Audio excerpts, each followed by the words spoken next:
Hi viewers, welcome to our channel. நான் உங்கள் சொல்றொல்லி. இந்த அக்டோபர் 31 இருந்து அடுத்த ஒரு 5 நாளைக்கு 4ஆம் தேதி வரைக்கும் ஒரு மழை இருக்குன்னு சொல்லிட்டு இன்னைக்கு வானிலை ஆய்வு மையம் வந்து ஒரு எச்சரிக்கை கொடுத்துருக்காங்க. ஸோ இதை பற்றி தான் இந்த வீடியோவில் நம்ம பார்க்க போகிறோம்.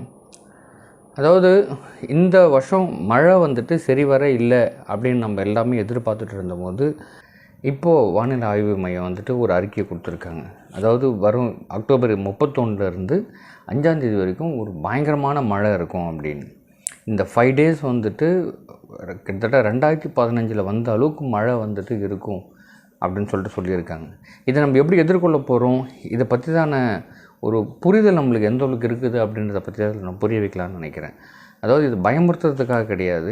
அட்லீஸ்ட் ஒரு வானிலை ஆய்வு மையங்கள் வந்து சொல்லக்கூடிய ஒரு விஷயங்களை, ஒரு ஆய்வறிக்கைகளை வந்துட்டு நம்ம எந்த அளவுக்கு இதை வந்து கவனத்தில் எடுத்துக்கிறோம், எந்த அளவுக்கு புரிஞ்சுக்கிறோம் அப்படின்றதுக்காக தான் இந்த பதிவு. அதாவது இந்த 5ஆம் தேதி வரைக்கும் இருக்கக்கூடிய மழை வந்துட்டு ஏன் வந்துட்டு தள்ளி வந்தது? இப்போ ஜென்ரலாக மே மாதம் கொஞ்சம் பெஞ்சது, அப்பப்போ கொஞ்சம் கொஞ்சம் மழை பெஞ்சிட்டு தான் இருக்குது. ஆனால் ஒரு தீவிரமான மழை, ஒரு நல்ல மழை அப்போ இந்த வருஷம் பெஞ்சதுப்பா அப்படின்ற மாதிரி இல்லைன்றதுக்கான காரணம் சித்திரங் புயல் அப்படின்னு சொல்லிட்டு வங்கக்கடலில் உருவானதுனால ஸோ அந்த மழையினுடைய டைம் வந்து தள்ளி போச்சு அப்படின்னு சொல்லிட்டு வானிலை ஆய்வு மைய அறிக்கை வந்துட்டு சொல்கிறாங்க. ஸோ இது வந்துட்டு நம்மளுக்கு ஜென்ரலாகவே தெரியும். இப்போ நம்மளுடைய மழை வந்துட்டு பெஞ்சது அப்படின்னா தமிழ்நாட்டை தாண்டி ஆந்திராவில் தான் போய் கிடக்கும். ஸோ என்ன தான் வந்துட்டு தமிழ்நாட்டில் வந்து மழை கொட்டி தீர்த்தாலும் அது கடக்கக்கூடிய இடம் பார்த்தோம் அப்படின்னா ஆந்திராவில் தான் இருக்கும். ஸோ ஆந்திராவில் தான் ஒரு மோசமான ஒரு சேதங்களை ஏற்படுத்திட்டு போகும். ஆனால் இப்போ 2015 நம்ம பார்த்தோம் அப்படின்னா ஒரு அந்த வரதா புயலில் வந்து ஒரு மோசமான ஒரு மழையை நம்ம பார்த்தோம். ஆனால் அந்த மாதிரியான இந்த மழை இருக்கும், இதை நம்ம எதிர்கொள்கிறதுக்கு தயாராகணும் அப்படின்றதுக்காக தான் வானிலை மையங்கள் இவ்வளோ விஷயங்களை வந்துட்டு சொல்லிகிட்டு இருக்கிறாங்க. ஆனால் இப்போ கவர்மெண்ட் நம்மளுக்கு சொல்லியிருக்கிற விஷயம்னா எல்லாமே நாங்கள் தயார் நிலையில் தான் இருக்கிறோம், எல்லா செட்டப்ஸும் நாங்கள் பண்ணியிருக்கிறோம் அப்படின்னு. இதை தாண்டி ஒரு சில விஷயங்கள் வந்துட்டு இதை வந்து கேட்டகரைஸ் பண்ணியிருக்காங்க. எப்படி பண்ணியிருக்காங்கன்னா 31ஆம் தேதியில் இருந்துட்டு 4ஆம் தேதி வரைக்கும் இது வந்து ரொம்ப தீவிரமாக இருக்கும் மழை. 4ஆம் தேதிக்கு அப்புறம் படிப்படியாக குறையும். திரும்ப வந்து 5ஆம் தேதி வந்து தீவிரமடைகிறதுக்கான வாய்ப்புகள் இருக்குது அப்படின்றாங்க. ஸோ இந்த காற்றழுத்த தாழ்வு மண்டலம், இது எப்படி வந்துட்டு கணக்கில் எடுத்துக்கிறாங்க அப்படின்னு சொல்லிட்டு பார்த்தீங்கன்னா இதையே வந்து ஒரு 4 விதமாக கேட்டகரைஸ் பண்ணுறாங்க. அதாவது இந்த காற்றழுத்த தாழ்வான பகுதி அப்படின்னு சொல்லிட்டு முதல்ல இந்த சைக்ளோன் ஃபார்ம் ஆகிறதுக்கு முன்னாடி ஒரு குறிப்பிட்ட இடங்கள்லேயே வந்து அது அப்படியே தங்கி இருந்தது அப்படின்னா அதை வந்து தாழ்வு பகுதி அப்படின்றாங்க, காற்றழுத்த தாழ்வு பகுதி. இது வந்து ஒரு பர்டிகுலர் கிலோமீட்டர் ஸ்பீடில் வந்துட்டு இதை வந்துட்டு நகர்ந்துகிட்டே இருக்கும் அப்படின்னாங்க. ஒரு 31 கிலோமீட்டர் ஸ்பீடில் வரைக்கும் இது நகரும் அப்படின்றாங்க. அதுவே வலுவடைஞ்சு இன்னும் கொஞ்சம் நிறைய மேகமூட்டங்களோடு காணப்பட்டு அந்த இடத்துல அந்த சைக்ளோன் அப்படியே டெவலப் ஆகிட்டே இருக்குது அப்படின்னா அதை வந்து காற்றழுத்த தாழ்வு மண்டலம்ன்றாங்க. ஒரு மண்டலமாகவே உருவாயிடுது அப்படின்றாங்க. ஒரு குறிப்பிட்ட ஏரியாவில் இருந்து அது அப்படியே வந்துட்டு ஒரு மண்டலமாகவே உருவாயிடுது. இந்த மண்டலமாக உருவானதுக்கப்புறம் அதோடைய வேகம் பார்த்திங்க அப்படின்னா கிட்டத்தட்ட 32 கிலோமீட்டரில் இருந்துட்டு 51 கிலோமீட்டர் வரைக்கும் வேகம் வந்துட்டு வீசக்கூடும் அப்படின்றாங்க. இது வந்து காற்றழுத்த தாழ்வு மண்டலம். இதே இந்த காற்றழுத்த தாழ்வு மண்டலம் அதே இடத்துல இருந்தது, இதை வந்துட்டு பெருசாக டெவலப் ஆகலை, அது கலைஞ்சும் போகலை அப்படின்னா இதை காற்றழுத்த தாழ்வு நிலைன்றாங்க. இது வந்துட்டு 52லேருந்து 62 கிலோமீட்டர் ஸ்பீடு வந்துட்டு வீசும் அப்படின்றாங்க. ஸோ இந்த காற்றழுத்த தாழ்வு நிலையை ஒரே இடத்துல நீடிச்சிச்சுன்னா இதுதான் வந்து புயலாக மாறுது அப்படின்றாங்க. இது புயலாக மாறினா மினிமமாக 63லேருந்து ஒரு 80 கிலோமீட்டர் ஸ்பீடு வரைக்கும் இது வந்து வீசக்கூடும் அப்படின்றாங்க. ஆனால் இந்த புயலின் வேகம் அதிகரிக்க அதாவது அந்த தாழ்வு மண்டலம் சொன்னால அது அப்படியே டெவலப் ஆகிட்டே வருதுன்னு, அந்த மாதிரி டெவலப் ஆகிட்டே இருந்ததுன்னா இந்த புயலின் வேகம் வந்து கூடிகிட்டே இருக்கும் அப்படின்றாங்க. இதை வந்து ஒரு 4 விதமாக கேட்டகரைஸ் பண்ணுறாங்க. அதாவது இப்போ இந்த 63லேருந்து 87ன்றது வந்துட்டு நார்மல் புயல், ஓரளவுக்கு மழை பெஞ்சு நல்லா ஓஞ்சி ஒரு நாள் 2 நாள் அடிச்சு விட்டுரும். ஆனால் இதுவே தீவிர புயலாக இருந்தது அப்படின்னா அந்த 88லேருந்து ஒரு 117 கிலோமீட்டர் ஸ்பீடு வரைக்கும் இது வந்து வீசக்கூடும் அப்படின்னாங்க. அப்போ 117 கிலோமீட்டர் ஸ்பீடில் வீசுதுன்னா அதை நம்ம எப்படி எதிர்கொள்வோன்னு பாருங்கள். காற்று எந்த அளவுக்கு அடிக்கும், வண்டியெலாம் ஓட்டவே முடியாது. ஸோ காற்றோடு சேர்த்து மழையும் அடிக்கும். அதை வந்துட்டு நம்மளால் வண்டி ஓட்டவும் முடியாது, ரோடெலாம் அந்தளவுக்கு இருக்கும், எதிர்க்க பயங்கரமாக அடிக்கும், மரங்கள்லாம் அடிச்சு பிச்சுன்னு போகும். ஆனால் இதே வந்துட்டு அந்த மண்டலம் இன்னும் அதிகமாக டெவலப் ஆச்சுன்னா இதை வந்து மிக தீவிரம் அப்படின்னு சொல்லிட்டு பார்த்தோம் அப்படின்னா அந்த 118லேருந்து ஒரு 165 கிலோமீட்டர் ஸ்பீடு வரைக்கும் வீசுன்றாங்க. நம்மளால் 100 கிலோமீட்டர் ஸ்பீடே தாங்க முடியாதுன்றோம். அப்போ இந்த 118லேருந்து 165 கிலோமீட்டர் ஸ்பீடு வேகத்தில் இது வீசுச்சு அப்படின்னா அந்த வேகத்தை வந்து நம்மளால் வெளியிலாம் கூட வந்து நிற்க முடியாது, அந்தளவுக்கு இருக்கும். இதே வந்து கன்சிஸ்டன்ஸாக இருந்தது அப்படின்னா இது கடும் தீவிரம் அப்படின்றாங்க. இந்த 165லேருந்து 225 வரைக்கும் இது வந்து வீசக்கூடும் அப்படின்றாங்க. இந்த கடும் தீவிரம் அப்படின்றது வந்து பார்த்தோம் அப்படின்னா அந்த ஒரு இந்த நான் சொன்ன மாதிரி இந்த ஒரு 3 days வந்துட்டு அப்படியே கன்சிஸ்டன்ஸாக அப்படியே இருக்கும். அந்த புயல் வந்து அப்படியே மெயின்டைன் ஆகிட்டு இருக்கும். இந்த ஃப்ளக்சுவேட் வந்து லைட்டாக ஆகிட்டு இருக்கும். அந்த மிக தீவிரம் கன தீவிரம்னு சொல்லிட்டு இந்த 88லேருந்து 165 வரைக்கும் மாறி மாறி வந்துட்டுருக்கும். ஆனால் இதுலேயே வந்துட்டு அதி தீவிரம் அப்படின்றது 225+. இதை வந்து ரெட் அலர்ட்டே கொடுத்துருவாங்க, வெளியில் வராதிங்க அப்படி. அந்த அலர்ட்டை பற்றி நான் சொல்கிறேன். ஸோ வெளியிலே வரக்கூடாது அப்படின்ற அளவுக்கு கொண்டு வந்துடுவாங்க. ஸோ அதுதான் வந்துட்டு அதி தீவிரம். ஸோ இதுலேயே நம்ம இன்னொன்று பார்த்தீங்க அப்படின்னா மீசோஸ்கேல் ஃபினாமின் அப்படின்னு சொல்லிட்டு ஒன்று சொல்லுவாங்க. இது வந்துட்டு நம்ம நிறைய தடவை வந்து இந்த காற்றழுத்த தாழ்வுநிலை குறித்ததான ஒரு தகவல்கள் சொல்லும் போது இந்த மீசோஸ்கேல் ஃபினாமினன் அப்படின்னு சொல்லிட்டு சொல்லுவாங்க. அதாவது எதிர்பார்க்காத மழை. இந்த மழை வந்துட்டு எப்படி இருக்கும் அப்படின்னா இப்போ கிராஜுவலாக மழை பெஞ்சிட்டே இருக்குன்னா திடீர்னு கொஞ்சம் குறையும், திடீர்னு வந்து அடமழையாக இருக்கும். அடமழைன்றது பிரித்து மேயும், சவுண்டு மட்டும் பயங்கரமாக இருக்கும், அந்த மாதிரி இருக்கும். இது வந்து ஒரு குறிப்பிட்ட டைம் வரைக்கும் தான் அந்த அடமழை இருக்கும்.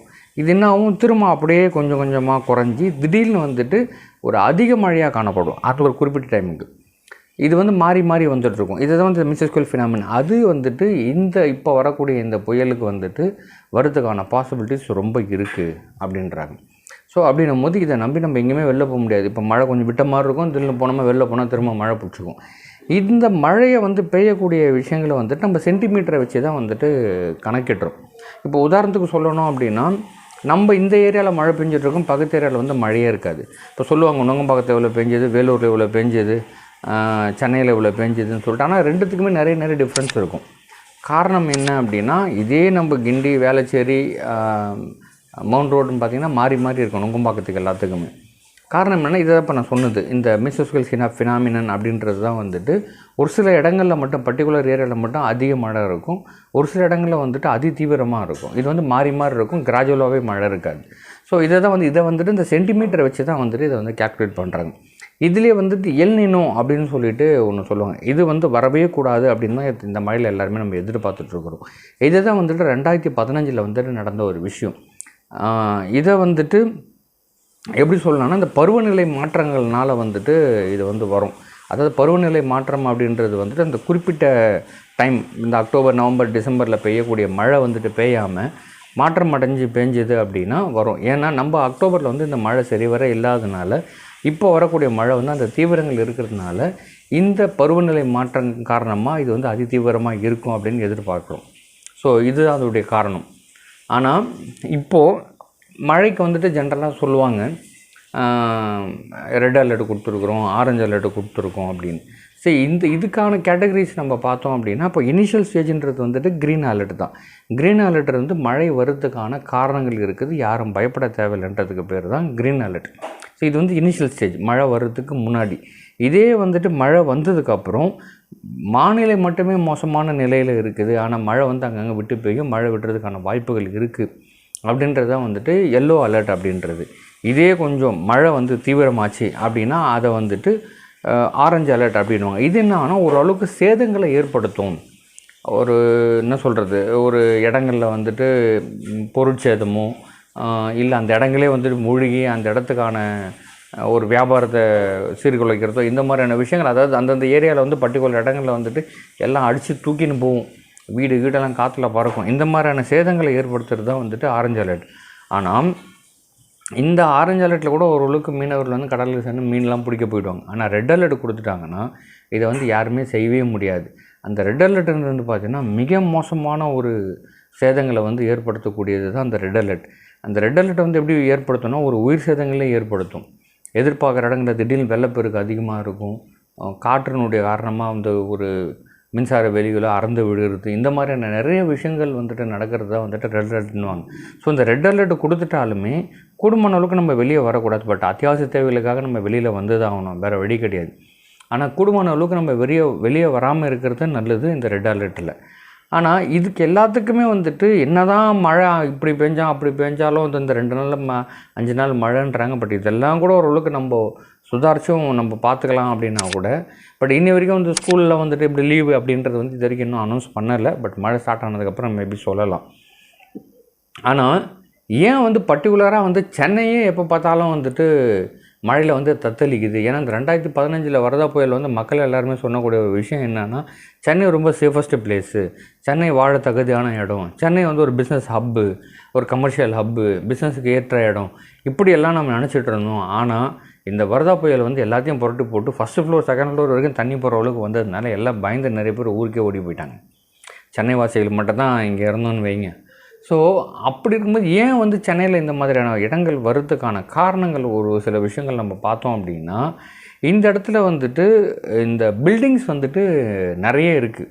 ஸோ இந்த நீர்த்தேக்கங்கள் இருக்கக்கூடிய இந்த அப்ஸ் அண்ட் டவுன்ஸ் நிறைய இருக்கிறதுனால நீர்த்தேக்கங்கள் நிறைய நிற்கிறதுக்கான வாய்ப்புகள் அதிகம். ரெண்டாவது, பில்டிங்ஸ் கட்டமைப்புகள் வந்துட்டு நிறைய சென்னையை சுற்றி இருக்குது. இப்போ நம்ம கூட பார்த்துட்டு இருக்கோம், சென்னை வந்து எக்ஸ்டெண்ட் பண்ணிட்டு போயிட்டே இருக்கிறாங்க. ஃபஸ்ட்டு சின்னதாக இருந்தது, நார்த் சென்னையில் ஆரம்பித்து இன்றைக்கி சவுத் சென்னை வந்துட்டு எக்ஸ்டெண்ட் பண்ணிகிட்டே போயிட்டுருக்குறாங்க. காரணம் என்னென்னா, சென்னை வந்துட்டு இன்றைக்கி வந்தேரிகள் நிறைய பேர், வந்தேரிகள்னு சொல்லக்கூடாது, நம்ம தப்பு, பொழப்பை தேடி இங்கே வருவங்க வந்துட்டு இன்றைக்கி நிறைய பேர் ஆகிட்டாங்க. ஸோ இவங்க வந்துட்டு வந்ததுனால இன்றைக்கி சென்னை வந்து வந்தாரே வாழ்வுக்கம் சென்னை தானே, யார் வந்தாலும் வாங்க அப்படின்னு. பட் இங்கே அவங்க எல்லாமே நிறைய பேர் வந்து குடிபெயர்ப்பானதுனால இன்றைக்கி இதை தாண்டி ஆக்கிரமிப்புகள் நிறைய, இந்த ஏரி குளங்கள் எல்லாமே இதெல்லாம் ஆக்கிரமிப்பு பண்ணி இதெல்லாமே லேண்டாக போட்டு விற்று இன்றைக்கி தண்ணி நிற்கிறதுக்கும் ஒரு இடம் இல்லை, தண்ணி போகிறதுக்கும் ஒரு இடம் இல்லை. ஸோ 100% வந்துட்டு கால்வாய்களாக வந்துட்டு அடைப்புகள் இல்லாமல் இருக்கான்னு பார்த்தா அப்படியும் கிடையாது. ஸோ இதில் வந்து பாசிபிலிட்டிஸ் ரொம்ப குறைவு தான். அப்போது அடைப்புகள் இருந்து ஏற்பட்டுச்சுன்னா அவங்க தண்ணியெல்லாம் ரோட்டிலையும் வீட்டிலையும் தான் ஏறும். ஸோ இதுக்கான காரணங்கள் தான் வந்துட்டு சென்னையில் வந்துட்டு இன்றைக்கி இந்த அளவுக்கு இருக்கிறது. ஆனால் இதெல்லாமே தாண்டி நம்ம ரொம்ப கவனமாக இருக்கக்கூடிய ஒரு சில விஷயங்கள் பார்த்தோம் அப்படின்னா, இந்த ரோட் சைடு படுத்துட்ருக்கிறவங்க அவங்க இடம் இல்லாமல் ரொம்ப அவசரப்படுவாங்க. அவங்களுக்கு நம்மளால் முடிஞ்ச உதவிகள் ஏதாச்சும் ஒன்று செய்வோம், ஃபுட்டோ ஏதோ ஒன்று இந்த மழையில் நம்ம செய்வோம். நான் இது மூலிமா நான் கேட்டுக்க விரும்புகிறேன். ரெண்டாவது, பிள்ளைகளையோ யாருமே வந்துட்டு எலக்ட்ரிக்கல் ஒயர் எங்கேயாச்சும் அறந்து கடந்தது அப்படின்னா தயவுசெய்து வந்துட்டு மெத்தனை காமிச்சிட்டு பார்த்துக்கலாம் அப்படின்ற ஒரு அசால்ட்டு தைரியத்தில் வந்துட்டு நடந்து போயிடாதீங்க. ரொம்ப கான்ஷியஸாக இருங்க இந்த மழையில் மட்டும்.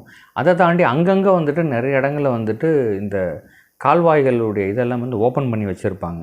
நடக்கும்போது ரொம்ப கவனமாக சூதானமாக பார்த்துட்டு நடங்க. இது எல்லாமே ஒரு எச்சரிக்கை தான் நமக்கு. ஏன்னா நம்மளுடைய தவறுகள் நடக்கிறதே வந்துட்டு நம்மளுடைய கவனக்குறைவுகளில் தான். ஸோ இந்த தவறுகள் நடக்காமல் இருக்கணும் அப்படின்னு சொல்லிட்டு இது மூலிமா நான் கேட்டுக்கிறேன். இந்த மழையின் தீவிரம் முன்கூட்டியே நம்ம சொல்லியிருக்கிறாங்க. அதை மனசில் வச்சுக்கிட்டு எங்கன்னா போகிறவங்களா இருந்தால், வெளியில் வேலைக்காக போகிறவங்களா இருந்தால், இல்லை வெளிநாட்டுக்கு எங்கன்னா வெளியூருங்களுக்கு எங்கன்னா போகிற மாதிரி இருந்தால் அந்த பிளான்ஸ் எல்லாமே எப்படின்னு அதுக்கேற்ற மாதிரி ஆர்கனைஸ் பண்ணிக்கங்கன்னு சொல்கிறேன். உங்களுக்கு இது ஏதாச்சும் ஒரு கருத்துக்கள் இருந்தது, இதை குறித்தான தெளிவில் ஏதாச்சும் ஒன்று இருந்ததுன்னா நீங்களும் எனக்கு கமெண்ட்ஸில் சொல்லுங்கள். மீண்டும் வேறு ஒரு செய்தியுடன் மீண்டும் சந்திக்கிறேன். நன்றி, வணக்கம்.